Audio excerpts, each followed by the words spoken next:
can use 100% too. Just basically, actually, we can, for the heck of it, we can. Why not? Add a little bit of this. I'm fascinated by this. Yes. It will add depth and character to this dish. And what I need now is parsley. And you know your I'll get it right refrigerator, here. Yes, I do. Let me get you some parsley. So, dare I say this is a little bit like when the Mexicans add chocolate to their mole? Absolutely. Okay. What is the purpose of it? It's to deepen flavor, to add color. Yes. Okay, just like this? Yes. Okay, flat leaf parsley, there we go. Exactly. So you don't need to do a paste. You know, you just need to crush this. The name picada means chopped. So we're basically chopping with our mortar and pestle. Yes. I love it. And I think it's something that belongs to women. Look at the shape. Yeah. While a knife is something that belongs to a man, I think. Right. Wow, that's really getting fine. It's getting fine. You got some muscle in there, huh? Absolutely. This is girl. a good pestle. Yeah. So now we're ready to stir this In there. into, and I'm just gonna add this. I think this is That's the right amount? Okay. But let me stir it. Up to... So this is our backbone. This is the mysterious ingredient. The je ne sais quoi. Exactly. And do we want to add our... So now we're gonna add about a cup of water or chicken broth. If you're not a strict vegetarian, of course, you would do or vegetable broth. Or vegetable broth. Yeah, okay, there we go. That's it. This is just perfect at this point, so we'll cover it. Okay. And actually, you know what I should do? It's I was planning to do this at the end, but I like to do it here. So what was that? This is one serrano. One serrano chili. Finely chopped. So you could do it at the end, but I think it's You just felt like adding it. Yes, now. absolutely. I can see you're a wild woman in the kitchen. Yes, you just I sort am. of keep changing your mood and doing something else. That's what cooking is all about. It is. So it's 5 minutes. 5 minutes. Okay, we're just and gonna wait. in the meantime, Yeah. I want you to make a chiffonade with the Zucchini blossoms. Okay. And you know what else would be fantastic? If we had tomato leaves. I've never heard of They're that before. so amazing as an ingredient. They have a tomatoey essence. So we're gonna leave about 3 for garnish, and the rest, let's do a nice chiffonade. So you just want a very thin slice. Exactly. Okay. And we'll do it we'll just stir it at the end because I don't want them to overcook. Okay. They'll become limp. And this adds a very delicate, nice taste. And also beautiful color. These are fun. This is what turns into a zucchini. Oh, I stuff them with cheese. I batter fry them, use them as garnish, eat them raw. Do you think it's ready yet? I think I need to taste it. You must. So give Okay, me here we a go. tasting spoon, please. And that was homemade chicken broth. I just love working with it. I think it makes such a Wow, difference. it's perfect, Sarah. And so spicy. Whoa, is that Delicious. wonderful? I mean, I the love it. cayenne and the serrano. But you know what? But I think it's Fabulous. balanced because there's sort of natural I sweetness would put in like there. a pinch of salt, a little bit more. I will do that. And then shall we plate up? Absolutely, but let's add the chiffonade. You want that to go right on top? Boy, so you just use Look them at all the this. time? This is so oh my gosh. gorgeous. That gets like an A+ in visuals. Yes, this is just beautiful. We're going to serve the rice on the side, is what we said, On right? the side. What you can also do is have some napa, cabbage, Okay, you put those on however you want. like this. Ooh, that is so pretty. And like this. Wow. No, actually, This is very this exciting. way. I would like to add a little bit of the Oregano on top. Oregano. Yeah, just for a little more green. exactly. Okay, I'm gonna put that. And we've got some Oh, rice over delicious. here. Wow, that looks And if you have some avocado, that would be also nice. lovely.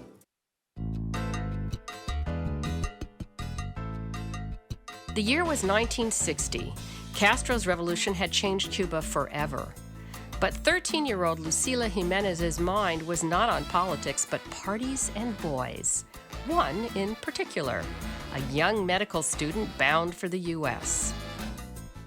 Thousands of Cubans fled to Florida then, and eventually so did Lucila. Here she is in Key West the day she arrived.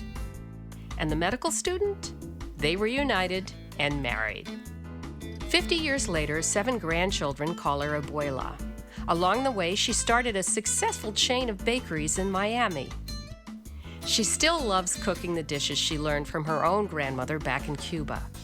This is one of them.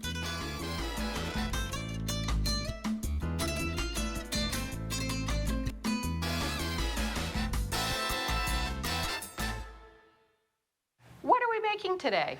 Camarones enchilados, which is shrimp in a garlic and sofrito sauce, which is like Creole. Yummy, yummy. Okay. So you're getting the garlic ready and I'm getting the onion ready. 1 large onion. And is this a typical Cuban dish? Yes, it is. And I remember back in Cuba, the seafood, shrimps, and all of that was a lot cheaper to buy, so people did ate a lot of seafood and fish. At least in my house, we did, because my parents loved it, so. We're gonna add half a cup of olive oil. Okay, we need to let it heat up for just half a second. So tell me about sofrito. It's You know, everything that you have in Cuban cooking, you use a sofrito more or less. so sofrito is essentially vegetable. Vegetables, yes. Always onion, always pepper. And always garlic and tomato sauce. Can That's get, a lot of garlic. I chopped 6 cloves of garlic and a sliced green pepper. Garlic is very Cuban also, right? Very Cuban, yes. We can do a lot of things with garlic. So how long do we cook this now before we add the No, red peppers? only a couple of minutes. Just till it Only- wilts? Yes, until it wilts a little bit, and that's it. Okay. Yes. Well, does that look pretty good? Yeah, that looks It's pretty nice good. softened? We can put the roasted peppers. I've chopped 2 big roasted red peppers. We're gonna add the can of tomato sauce, So that's 15 ounces, and we can put the wine, a cup of wine. cup of wine, dry white wine. Yes, I'm gonna tell you what I do at home. Yes. That is put the wine in the can. What a, so I can clean what a it up. brilliant idea. Because there's And- all that stuff Yeah, all left that in there. stuff. So I'm also going to make sure it all goes in there. I'm going to, And you get everything in there. yep. Yeah, good. The bay leaves and the salt Okay, and, 1 bay leaf. and a little bit of crushed pepper. Oh, and you run it between your hands? Yes. You're a brave woman. Okay, and then how much salt? I'm going to let you do the salt. Hefty pinch. Right. Okay, and then how long does it simmer? I would simmer it for 15, 20 minutes. Wow, so And then simple. it is very easy. Yeah, yeah. I'll Very give this easy back to to do. you for future Very reference. tasty. Actually, you can add more salt. You can add more pepper if you like more pepper. That is depends on your own taste. Mm-hmm. Right. You know. Okay, so we're now going to make some. The plantain. Okay, so That's we my need a second. favorite part. I'm going to move this back here and bring Yes. forward the plantain pot. And the dish that we're doing with them, what's its name in, what do you say in Spanish? Plátanos maduros. Maduros. What does the Maduro, maduros mean? ripen. And it's one of my favorite dishes. Not only the plátanos maduros, but all the plantains. You know, all the plantains are really good. I'm going to watch you now. Just cut both ends. Both ends off. And this is the perfect blackening for maduros, you know? And you just slice it a little bit. You can't just peel it. You have to. No, you have cut to the slice skin, it. Cut Yeah. the skin. And this is easier, the You did it on 2 sides or just one? one side. Oh, you just did one slit down the back? Yeah. Oh, okay. Yeah. And then you just peel it with your hands? And just peel it with your hand. Wow, these That's are it. very soft. Yes, these are good. Otherwise, if they're not this ripe, you know, they don't taste as sweet. Now, And you slice it like this. you did See? it sideways. I know. Sideways. So at a huge angle is what Yes. you're doing. About how thick? About about- a quarter of an inch? Yeah. Yeah, third of an inch.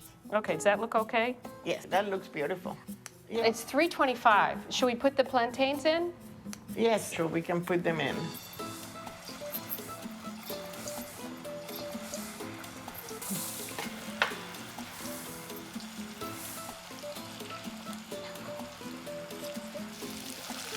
Oh, they're perfect. And they take about how long? About 10 minutes.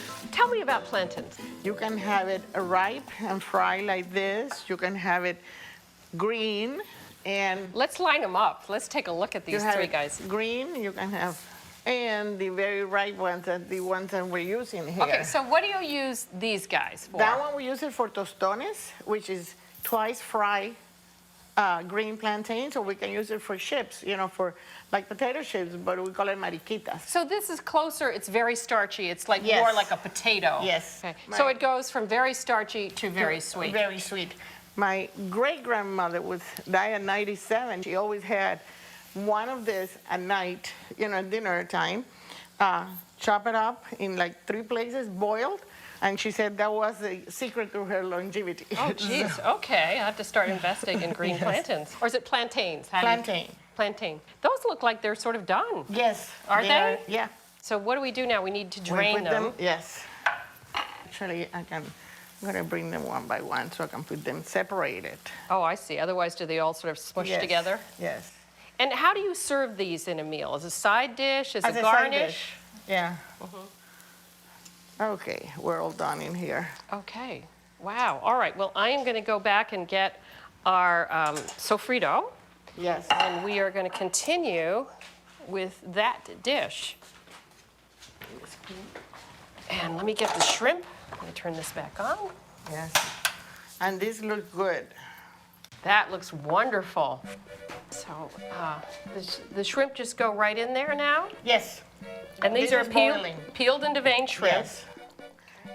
So I see what you mean. If you made it ahead of time, Right. you just heat it up, throw the shrimp in, and boom, you're Right. done. And boom, it's done. We need to make a little Yes. garnish, right? Yes. Some lime and some parsley. Chop a little parsley. Yes, that would be nice. See, these are almost done, and these are baked shrimp. Yeah. It's not a spicy cuisine, though, is it? No, Cubans, it's not spicy at all. A lot of people ask me, it's like Mexicans, and not at all. Yeah. This is done. All right, so should we grab, we've got three, Sure. and I'll put some rice. We'll just do two. Yeah. Yes. Okay, so we put rice in the bottom. Yeah. It smells good. That'll be good. All right. And you'll do the shrimp, and then we will garnish. We're all set up outside. We can eat outside. Oh, that's nice. Yes. It's a beautiful day out. It is. The weather in Miami is just, Yes. so there's, oh, that's pretty. So little, oh, that is gorgeous. And And how simple was that? yes. Okay. Lemon in there.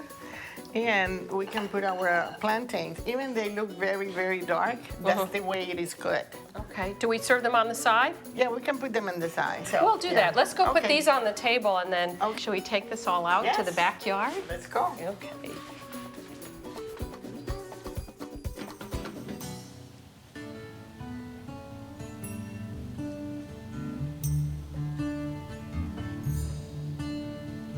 Well, Lucilla, who is this handsome young man? Well, he has been hanging around for 51 years already. Really? Oh, my goodness. This is my husband, Andres. Oh, Andres, so nice to meet you. A pleasure. Let's have your wife's yummy food. Yes. I can't wait to try it. I'm sure you're a spoiled man.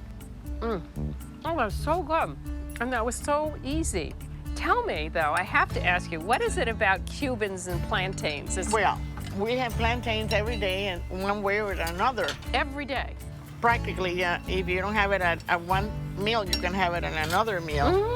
And plantains are such Cuban thing that when somebody is married to an American or another country, and the people get used to the Cuban food and to the Cuban dance and things like that, said, oh, he's so aplatanado. Aplatanado. Right, that is like a plantain. Wow. So it is really, it's a term already that we use in here all the time, So you first came over to the United States when you were 15. Right. And then how did you meet your husband? Oh, we met way back in Cuba when I was 13. Woo! Excuse me. And I was only 15. He was only 15. I don't know about So- that.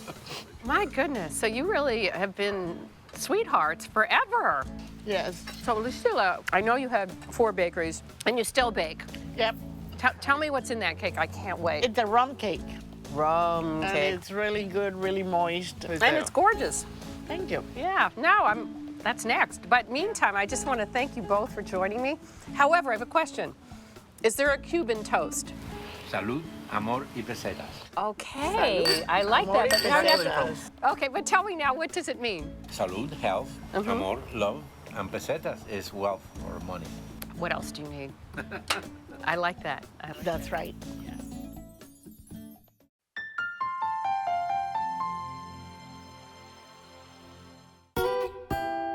Sometimes all you need are a few simple ingredients to make a fast weeknight meal. Thanks so much. Worthy of a dinner party. So I have a perfect one today with just 7 ingredients. It's a pork tenderloin cut into steaks, sauteed with a creamy mustard spicy sauce with prunes and rosemary. Completely yummy. Then we're off to Savannah for a whole day of deliciousness with the folks from The Gray.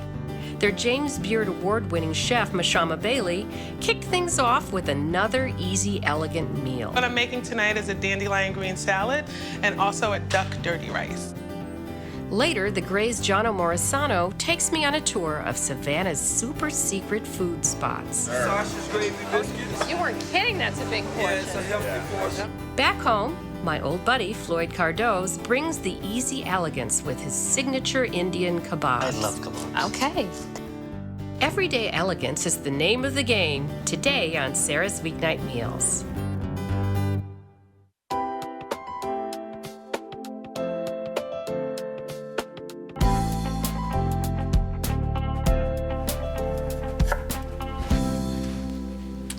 You know, we get so many requests for really simple recipes, and the best way to do that is start with very few ingredients. So I have a perfect one today with just 7 ingredients. It's a pork tenderloin cut into steaks, sauteed with a creamy mustard spicy sauce with prunes and rosemary.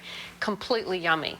So I just finished chopping up some shallots. Let me get those out of the way, and then we'll talk about pork tenderloin. I love pork tenderloin because it's such a tender cut of meat. And because it's so tender, it takes no time at all to cook, which is another secret of getting dinner on the table during the work week. So here we have a pork tenderloin. You want a big one. It looks like a lot, but it's probably only about a pound. If you can get a slightly larger one, even better, because this is going to serve 4 people. So I'm going to cut this pork tenderloin into 1/2-inch thick slices on the diagonal to make little steaks. The thing about pork tenderloin is it's very, very lean, and that's because it's tucked underneath the ribs and it's cushioned by other muscles, so it gets very little exercise. So it cooks very quickly because it's so tender. Don't confuse it with pork loin, which is larger and tougher than this cut. This is what you want to use. It's like beef tenderloin. I'm going to go wash my hands and my knife because I've just been working with raw meat. I'll be right back.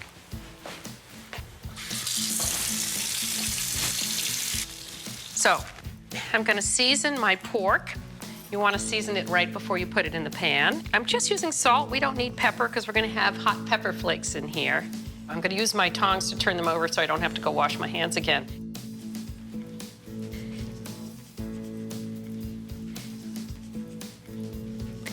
Let me crank this up, make sure it's good and hot. Okay, we're going to use a little bit of olive oil. And when I see it nice and it sort of gets wavy, then we know it's hot enough. But we want to get a nice sear on the pork. This is pretty thin. It's only going to take about 2 minutes a side. So I'm going to get my pork in. That's the noise you want to hear because we want a quick sear. We're not going to turn the pork steaks until you can feel them move a little bit, which means you've got a sear on one side. I need about 1/2 cup of these prunes. Now, I love prunes. They've got great depth of flavor, almost a little bit of a smokiness. They're not only good for digestion, but they're also good for women for their bone health. Now, just a little tip. When you're working with dried fruit and you don't want it to stick to the knife, you just spray your knife with a little bit of olive oil. There we go. And then it's so much easier to cut them in half and you don't end up with them all lined up on the side of your knife. There we go. We want about 1/2 cup, and I can see that my pork steaks are ready to be turned. There we go.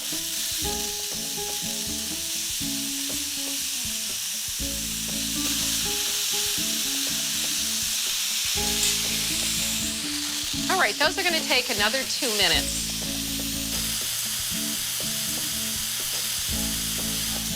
Okay. I can see these are, just a little bit of give. We're going to get them out of the pan. Look at all that wonderful brown stuff at the bottom of the pan. That's where all the flavor is. It's not going to be cooked again. It's about 140. You can certainly take its temperature, but if it feels firm with a little bit of give, you know we're about 140. I'm going to cover it up just to keep it warm. Let it rest. I'm going to add another 1/2 tablespoon of oil to the pan and my shallots, 2 tablespoon shallots. And just give them a minute to get some color on them.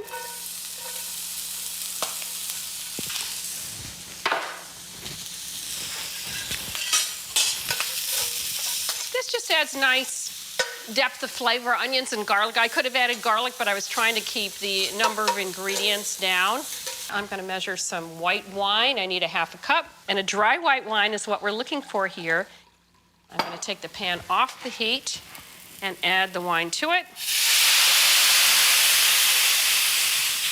Wine actually isn't high enough alcohol to catch fire, but I just like to promote good habits. You don't want to ever add, let's say, brandy to a hot pan. It could catch fire and then you'd be sorry. While that's reducing, I'm going to get my rosemary ready.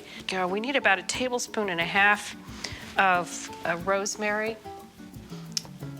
You just mound it up so it's all one, and then cross slice it. Okay, I'm going to say that's enough. Oops. Now hot pepper flakes, about anywhere from 1/4 to 1/2 teaspoon, depending on how spicy you like it. It's up to you, you can leave it out. 1 cup chicken broth, and 3/4 cup of heavy cream. Heavy cream's amazing because when you reduce it, it gets very, very thick. And so you don't need to add flour or any other kind of thickener. You'll end up with a beautiful creamy sauce. Let me also get the prunes in there so they can sort of soften as everything reduces. And I'm going to just simmer this until it gets very creamy and thick. This is just about ready. You can see how it's thickened quite a bit. I'm going to add the mustard and taste it. We're using Dijon mustard, about 2 teaspoons. I like it. It gives sort of an umami hit to it, as well as some salt and acid. Doesn't that look yummy?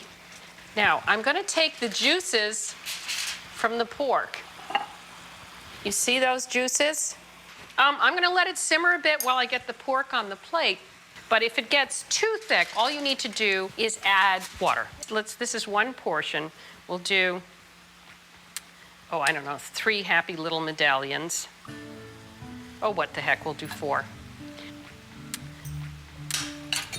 All right. So now we want to put some of the prunes on top and then spoon the sauce on it. It's an interesting combination of flavors you may not have thought of. Trust me, they go so nicely together. And just a little bit of a garnish. Why not put some rosemary in there? I've got some roasted potatoes and some steamed broccoli to go with it. You're going to spend time making the pork. Have the side dishes be very simple. See, we don't even need a sharp knife because pork tenderloin is so tender. Wow. You're going to just love this. Pork tenderloin with spicy mustard cream sauce and prunes.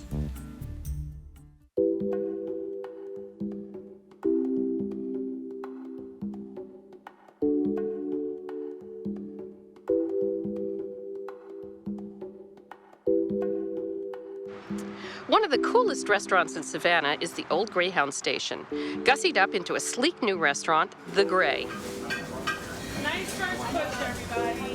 And at its helm is a former local girl who came back to put her stamp on Southern classics with a modern twist.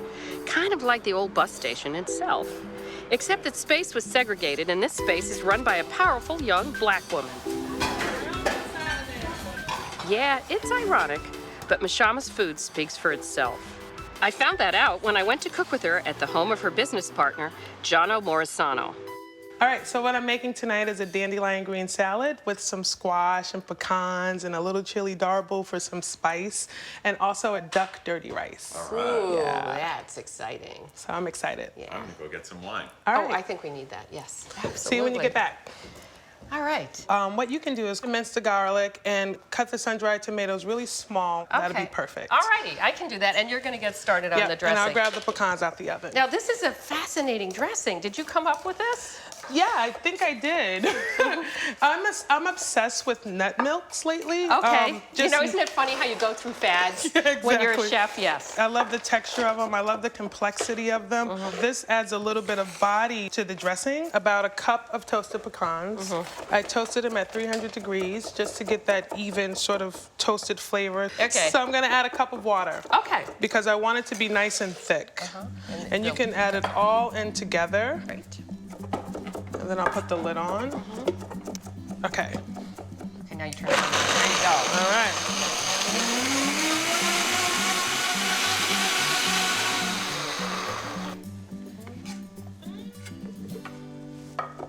So you need to strain that because there's still bits of pecan in there? Exactly, and there's still bits of the skin. So, you know, just to have a smoother texture, I like to strain it. You don't have to if you like the way it tastes.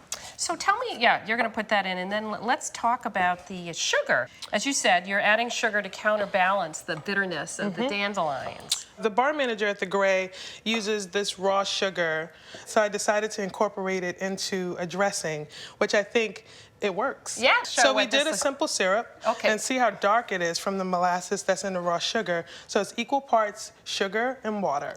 And we bring it to a boil, and we whisk it together, and we just let it cool, and it gets like this syrupy... So it melts. Yes, so it wonderful. melts and dissolves. So we're going to pour half a cup of the pecan milk into the bowl with the garlic. Okay. And then we're going to also pour a half a cup of the cane. Half a cup of each, okay. Of the raw syrup, half a cup of each. Okay. And we're going to pour a cup of red wine vinegar. We're making a big batch. We're making a huge batch, but this will keep in your fridge for months. 3 cups of blended oil, and this is good to do in a blender too. Yes. If you're by yourself. A half a teaspoon of chili Half a powder. tablespoon. Half a tablespoon. That's what you told me before. I'm just repeating what you said. So I put about 2 nice pinches of salt in there. Okay, good. And I'm gonna get... And we can add the sun-dried tomatoes as well. Okay. Now, sun-dried tomatoes is not Southern, I don't think. It's not, but yeah, I like them. And they're a good substitute for raisins, I think. Oh, that's an interesting idea. Substitute for raisins. So I guess it's a little awkward pouring it over the salad with that, so we'll just... Yeah, we'll just put it in here. Yeah, we'll just put a little bit, which I think is plenty. Okay, so we'll put these dandelion greens. I think this is enough for the 3 of us, so... Yes, I think so. I love salad. So what you got there? So I have some roasted butternut squash. Okay. We have a cup of that. We're gonna add that in here. That's nice. We have some chopped up ground pecans. We're gonna add that. When I dress the salad, I like to go around the outside because if you dump it in the middle, the leaves tend to get drenched. We're gonna garnish the salad with these edible flowers. They're marigolds. All right, so we'll toss, toss, toss. This is making me hungry. Oh, awesome. Let's park this back here. Yeah. All right, so 1 down, 1 to go. So what's up next? Okay, so next we're gonna do the duck dirty rice. Oh, yum. And so what you can do is cut a 1/4 cup of onion for me. Okay. And 2 tablespoons of garlic while I pick the duck confit. All right, I will do that. Okay, now you have to explain what duck confit is, because not everybody knows. Well, duck confit is duck that has been preserved in its own duck fat. Oh. So at the restaurant, we make it ourselves. You can buy it online or buy it at a gourmet grocery store. Right. But we actually make it at the restaurant ourselves. We season it with a little sugar and a little salt and some spices. And we're gonna put 2 tablespoons of duck fat in the pan. Okay. I have to hose down again. Oh, yes, you do. I'll add the onions and garlic while you're hosing down. Yeah. Okay. All right. Perfect. So we're just trying to get these sort of softened. Yep, so we're gonna soften these guys up and you'll start to smell them. Right. And in the meanwhile, we need to chop up some duck livers. Oh, let me get that out of the refrigerator. Awesome. Okay, here we go. The duck livers are the part that makes it dirty. Okie dokie. Gotcha. Now you are soaking it in milk. Why? It softens it up. It brines it a little bit. Yeah, it's a tenderizer. It tenderizes also, it. it takes out that gaminess. Yeah, So cool. you want this cut up into what? Just a mincy chop. Mincy chop, Yep, so small. almost as big as the garlic. Oh, wow, so Yeah. tiny. Yeah. Okay.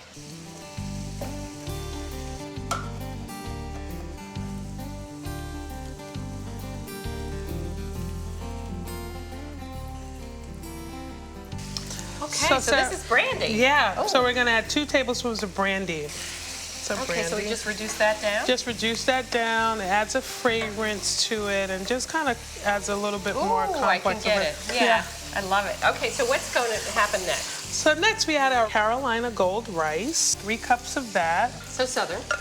Carolina rice. And then, now this is fascinating. Right.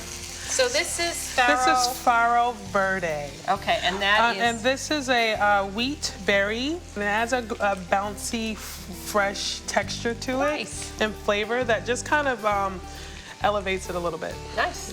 Beautiful looking. Do you want me to chop this parsley? Yes, please. Okay, That'd be while awesome. you're stirring away. So once I get this sort of coated and heated through, I like to add in the pulled duck legs. Okay. Wow. Now this would feed quite a few people. And we forgot an important ingredient, which you're going to tell me what it is. Right, some gumbo filet. This ground sassafras leaves. The same thing you make root beer out of? Exactly, exactly. This is sort of like the secret ingredient. Yes, gotcha. And it's a little bit of a thickener too, right? It is, Yeah. exactly. Yeah. Probably gonna need to add salt. Do Also. you want some pepper too? Yes, please. Okay. You know, Sarah, let's add a little bit of that chopped parsley just for some color. Put some parsley on it and it's like fresh. Exactly. Here, you want me, why don't you hold and I'll do this so that you don't, because that's heavy. Should we sprinkle the rest on top? Yeah, that'd be great. Okay. Nice and green and Yeah. herbaceous. Yes. Perfect. All right. Okay, I think Dirty we're ready to duck? go set up the table. Yeah, Jonna should so be you back take soon. that and I'll get the salad and let's head out. Okay, great. Oh, there you are, John. That was perfect Hey, timing. ladies, how are What are you you? pouring us? We're gonna have a little Barolo with this. Oh, good. I'm so excited. Yeah. One of Mashama's favorite. Ooh, wonderful. Okay, let's have a little Yeah, Start let's somewhere. cheers. Yes. Cheers. has been This great is fun. so much fun. Oh, yeah. Oh, really? Yes. So you are going to take me shopping tomorrow. We're gonna go around. I don't mean shoe shopping or anything. Well, we can do that too. Yeah, we're gonna meet tomorrow morning at the Sentient Bean, Otter's favorite coffee shop in Savannah. Oh, I can't wait. Are you going to take the dogs? We'll take Oh, the dogs. We must. Okay, let's dig in. All right. All right, sounds great.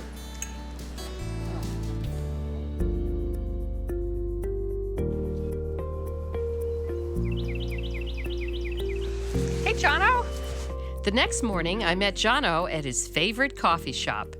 So this is the Sentient Bean. Okay. Where we come after our morning walk through the park. Should we go check it out? Let's do it. The Sentient Bean is a hangout where you can get a cup of caffeine or listen to live music. Very the Bean, cool. as it's known I here love in that. Oh, here, Savannah. let me hold this so you can get great, the voice. Thank you, I appreciate that. No, that reminds me of my hippy dippy days. Yeah, exactly, Yeah. yeah. So the Bean is one of those places when Carol, my wife, and I first drove through town, we stopped at, and it was really one of those aha moments for us, like, wow, we could really spend some time in Savannah. And I can see why. yeah, it's really a cool spot. Here's another cool spot. What's this? So Lachey is by far the best wine store in town, in my opinion. I'm just a lucky lover of person. old world wines. And Christian, the owner of this shop, is old world centric. love Germany, that. Austria, Alsace are the places that I think he would spend all of his time if he could. Savannah's famous Forsyth Park was just a short stroll away.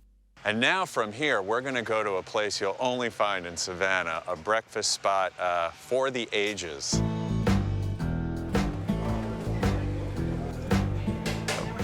He was right.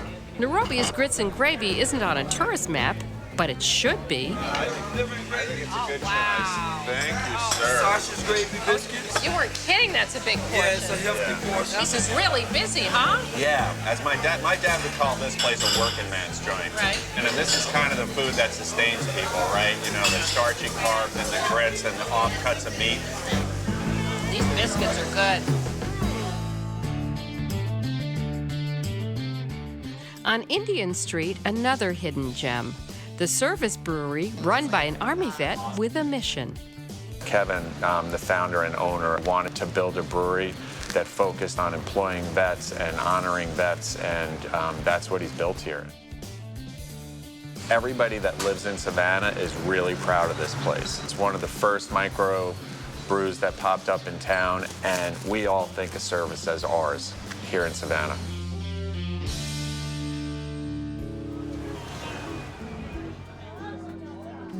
On the way home, Jono stops at the Original, the ultimate neighborhood dive bar. This bar is an oasis at the end of a busy day. Good, how are you? And so I just know that I can come here at the end of the night, have a nice glass of wine. One white, one red. Yeah, no, I love it. Yeah, makes your mind up for it. You know, you always run into someone at the Original, and you can talk to some people that you haven't caught up with in a while, or you can just sit by yourself and have a quiet glass of wine and, you know, think about the day and think about tomorrow. See you guys. Italy was so good. I love Indian food, and no one does it better than my buddy, Chef Floyd Cardoz.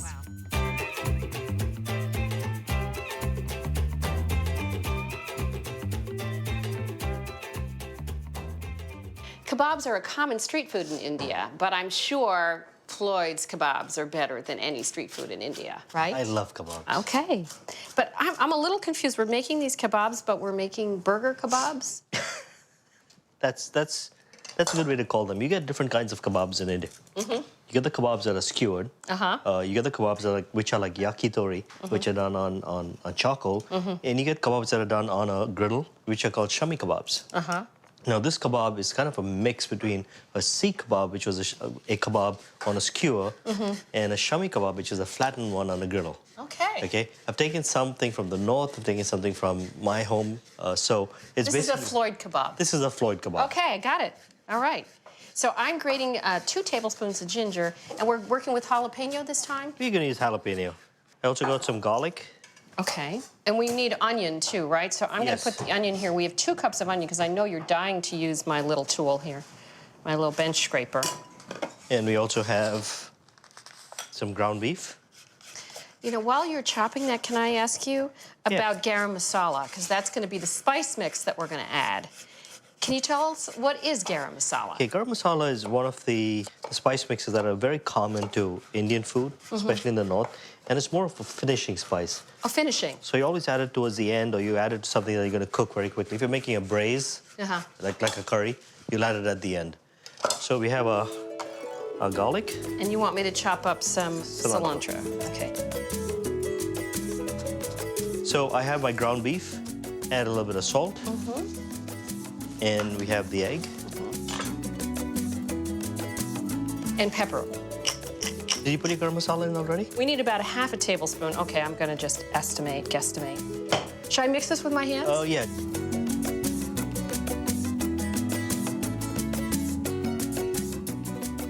All right, how does that look? So now what we want to do is, this is what I normally say is, once you mix a kebab, you always want to see how it tastes. What? Yeah. Okay. You're gonna cook it first? Yeah. That was like the drum roll. I was like, he's gonna stick that in his mouth. I do this all the time too with something I can't eat raw, so I make a test pilot. I make a small test. So we're gonna take it out. It's gonna, and we're gonna taste it. You're gonna have a piece, and I'm gonna have a piece.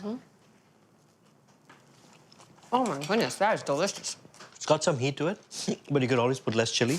And we're gonna eat it with some yogurt, so that's gonna cool Wow. Woo, that is yummy. Okay, so show me what's Now next. what I'm gonna do is, this is the way I make my burgers at home. This is the way I make these kebabs at home. I make the meat into balls, like so. And you can make them as big as you like, okay? Once I have the balls, I take plastic wrap, and I make it into nice patties. That's a good little tip. And then I put this back in the fridge till I'm ready to cook them. Was that about the right size? You wanna make it a little tighter. Tighter. Okay, pack it. That was a hot jalapeno. That was. And then we're gonna take a little bit of oil and just lightly brush it. Again, canola oil. Lightly. Theme of the day. Yeah. Okay, just a little bit so it doesn't stick. Exactly. Just. Yeah. So show me, what are our accompaniments here? So we're gonna serve this with, like every traditional kebab. We are gonna do yogurt. And we're gonna put a little bit of tomato on that, make like a raita, and lime juice. And I like to add a little bit of mint, add a little bit of... Just whole mint leaves? Just pick them and put them in. Add a little bit of ginger and spinach, just to make it a whole complete meal. Okay, so we're just gonna turn these in a few minutes, and then we can assemble everything, and we're gonna eat outside in my garden. That would be awesome. Yes.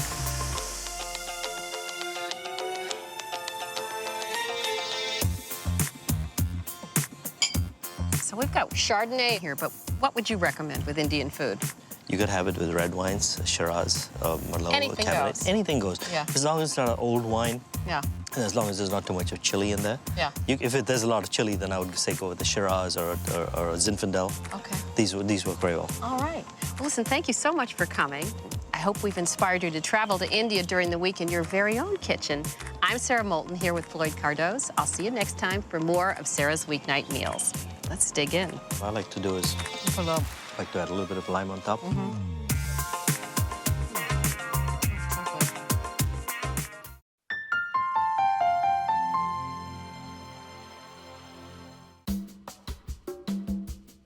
There is nothing like Miami if you want to taste the foods of Latin America.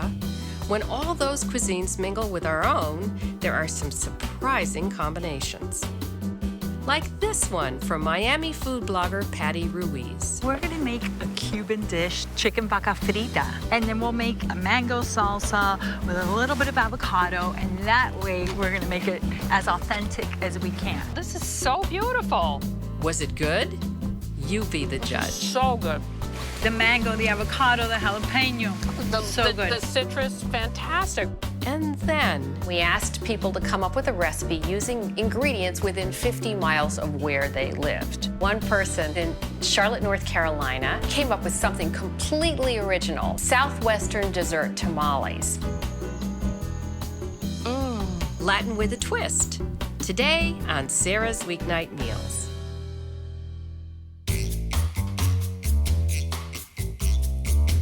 Miami is a melting pot of so many Latin cultures, and so is its food.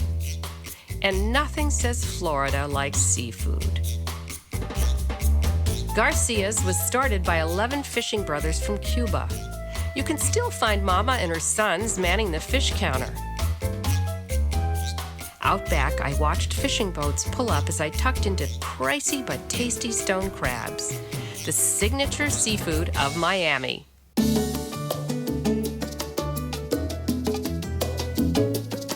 This is also the place to find the Cuban burger hybrid, the Frita, pure deliciousness on a bun. It's a spice chopped beef patty topped with mounds of crispy potato fries and a super secret sauce.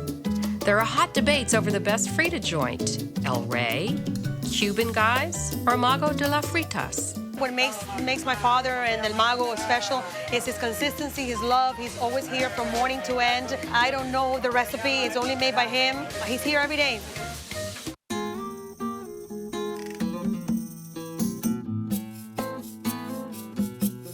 No surprise, food blogger Patty Ruiz of the Mad Table likes to mix South Florida flavors with classics, like pavlovas with dulce de leche, lamb chops with chimi verde sauce, Instapot Cuban black bean soup, or vaca frita, a Cuban home recipe of shredded beef that's crisp fried with onions. Delicious, but it takes hours to make. So Patty invited me to her Miami waterside home to learn a weeknight-friendly version. So what are we making today? So we're gonna make a Cuban dish, chicken vaca frita. Okay. And we're gonna build my spin, my little twist. Instead of using beef, I'm gonna make it with chicken. Oh. And then we'll make a black bean sauce, a mango salsa with a little bit of avocado, and that way we're gonna make it as authentic as we can. Yum.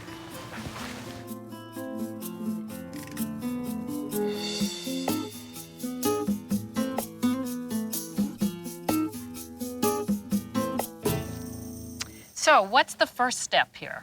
So we're gonna start off with the mojo. First, I'm gonna add 2 teaspoons of salt.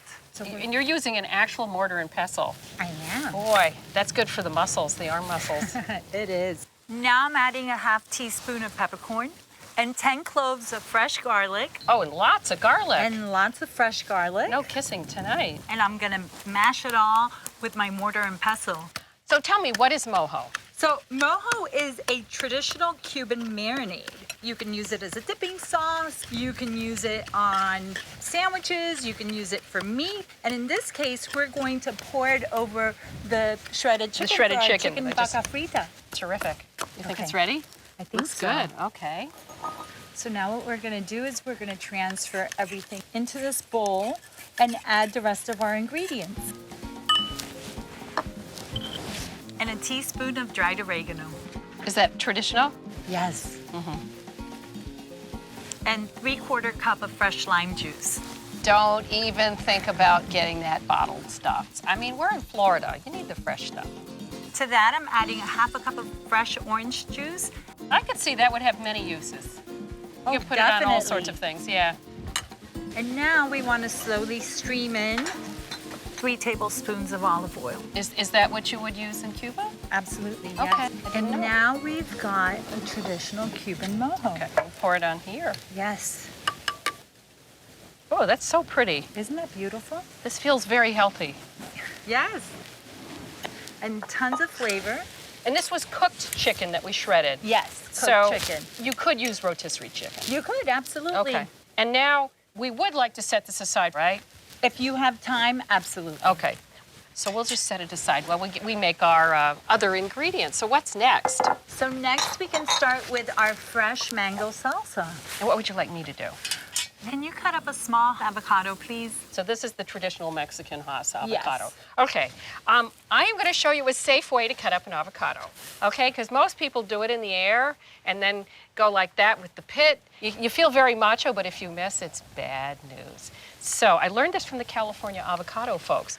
Down the avocado, and then you go around.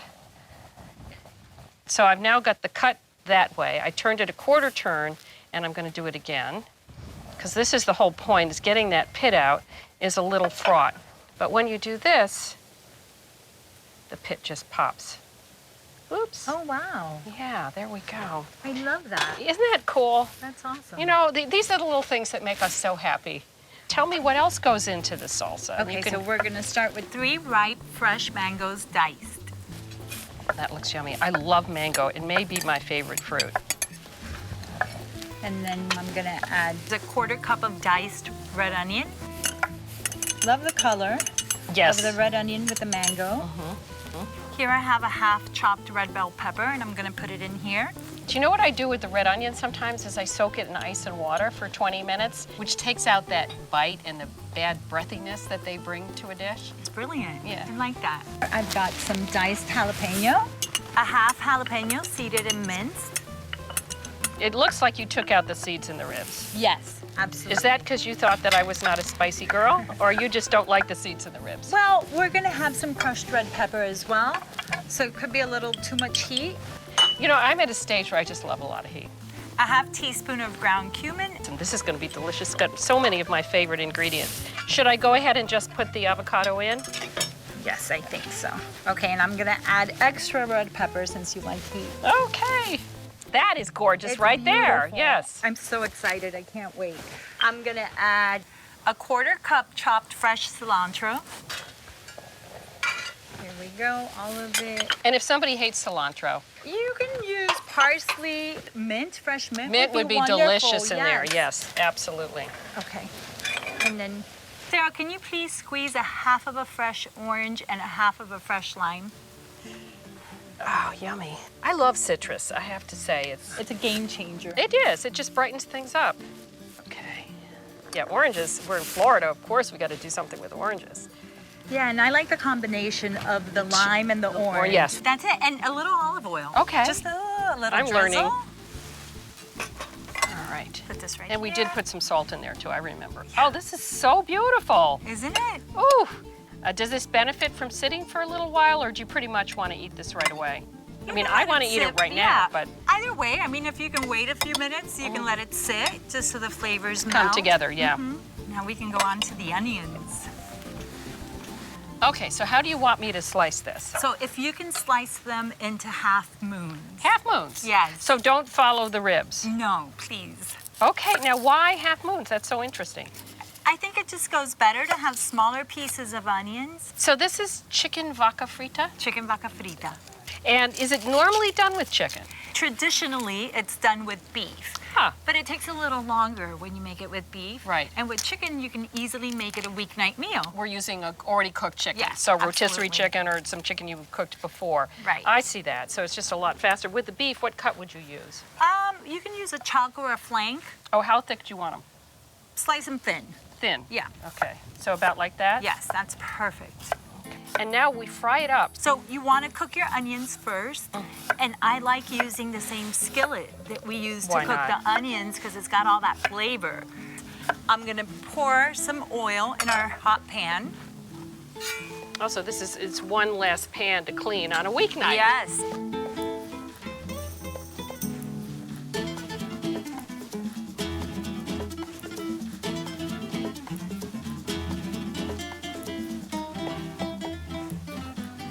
I'm gonna transfer these onions into a bowl and use the same pan to cook the chicken. And then you'll have all that onion flavor, the onion oil on the chicken. Make it really yummy. Yes. They're ready now. I see can how see they're that. They're nice really and nice crispy? and you're holding out for that as well. You should be. Yes. So I'm gonna take them out, and then we're gonna combine all the ingredients together. Okay, so here's the chicken. Thank you. Did you put it in with the marinade and everything? I try to not use the marinade, because then it'll be too wet and it won't crisp. Got it. Exactly. And it'll take about 5 to 6 minutes per side. Sarah, can you please chop some fresh cilantro? About a half a cup. Okay.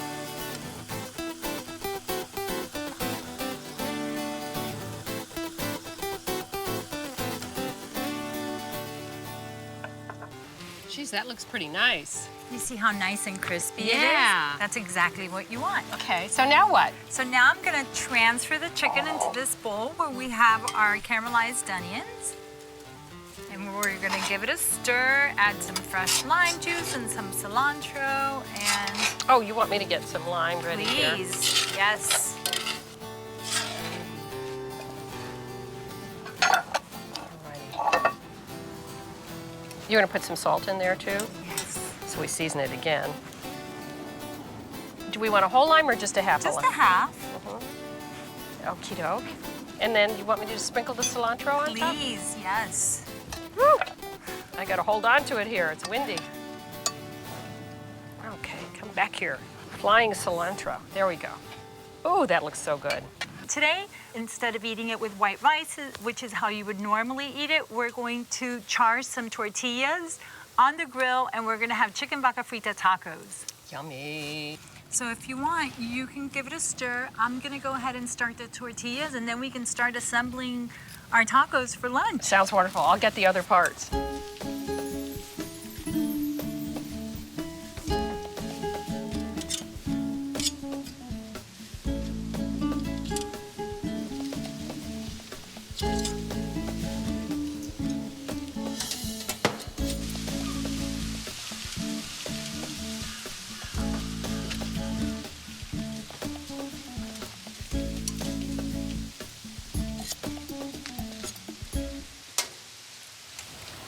Oh boy, time to eat. So here we've got our tortillas. Oh, those look wonderful. So what we're gonna do is start with a layer of beans.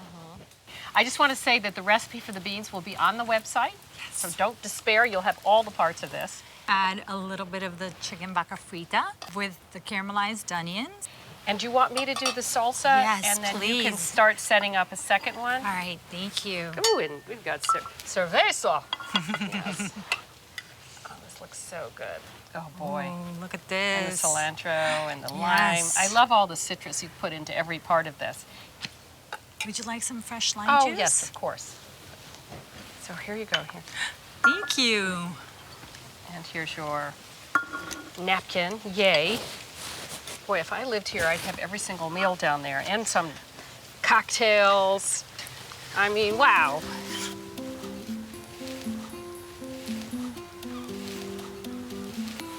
Is there a particular way you should eat this? Oh, you can fold it like a taco or eat it like a tostada. Ah, I'm so excited. I know, however I eat it, I'm going to be It's- wearing it. Yeah, super messy. But Yeah, you yeah. see what a quick weeknight meal this is? Oh my God. This is so good. So much flavor. Who knew that chicken could be that exciting? Wow. The mango, the avocado, the jalapeno. So good. The citrus, fantastic. Well, I want to propose a toast to my buddy in Cuban cooking. Thank Penny, you, Sarah. It was so much fun. And your lovely home and lovely. Thank you. Are we going to go swimming next? Yes, we should. Why not?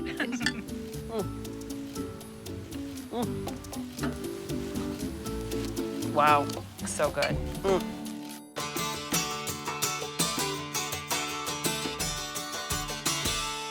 We love our viewers. As a matter of fact, we love them so much, we set up this challenge last year on Facebook. It was a locavore challenge, meaning we asked people to come up with a recipe using ingredients within 50 miles of where they lived. Well, We got so many entries, it was really hard to decide. And finally, we narrowed it down to 5, and then from 5 to 1. And that one person lives in Charlotte, North Carolina. Her name is Susie Trevisano, and she came up with something completely original, very unusual. Southwestern dessert tamales. So I went down to her house and we cooked all day and we made these tamales, and their core ingredients were blackberries and peaches, and oh, were they so delicious.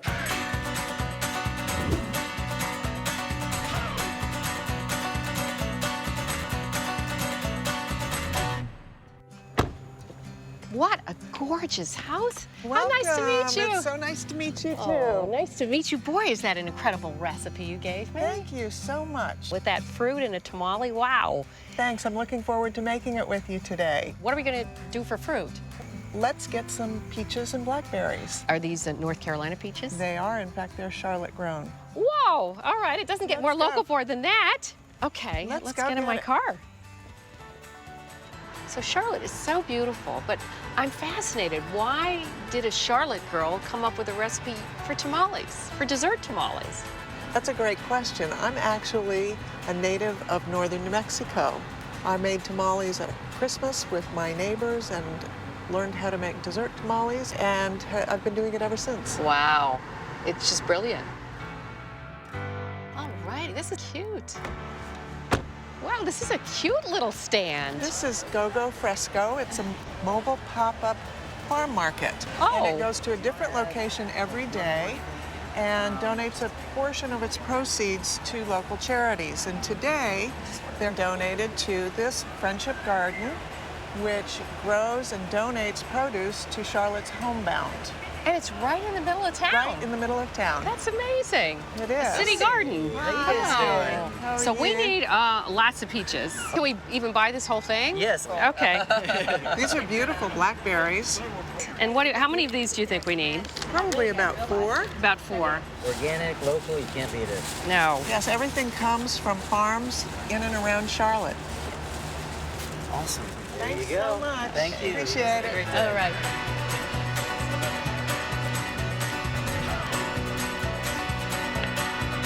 Look at your kitchen. Any chef would just die for this. It is a good kitchen. I enjoy working in it. Jeez, I see you got a few things ready for us. That's terrific. I do. You want to put on an Yeah, let's apron suit and up. let's get to work. Yeah. Okay, so we're gonna start with the filling? Yes.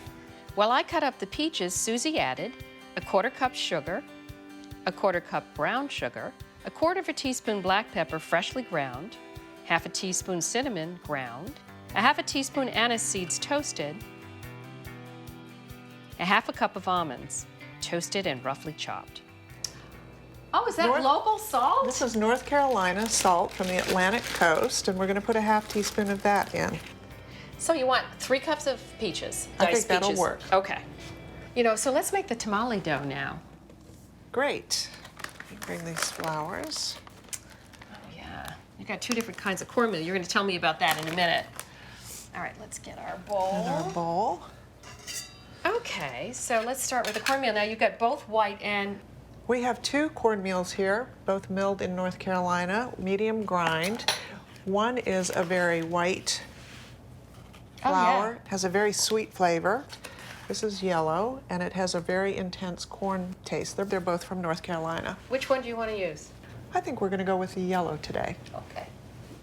I'm going to add a 1/2 cup of the cornmeal to the bowl, and if you would add 3/4 cup of the masa, we're ready to go. Well, let me tell you a little bit about masa harina. What they do is they take field corn and they soak it in lime. Then they take that and they cook it and they dry it and they grind it. And so then we're ready to go with our masa harina. And how much do we want of that? 3/4 cup, I believe? We do, 3/4 cup. Okay. And you don't usually measure this either. I just, mean old me made you measure it, right? Well, I'm usually a little more careful with the masa because I want the right consistency. Oh, okay. But good at, that's my kind of measuring. But you also, no, I know, really. You also, I'm going to get the water. We want, what, a Okay. cup of water or so? Yes. Okay. But you also know what it looks like. I mean, this is one of Yes. those things where it's not just the amounts, it's also what should it look like. Right. Okay, I'll get a wooden spoon. A wooden spoon reminds me of my grandmother.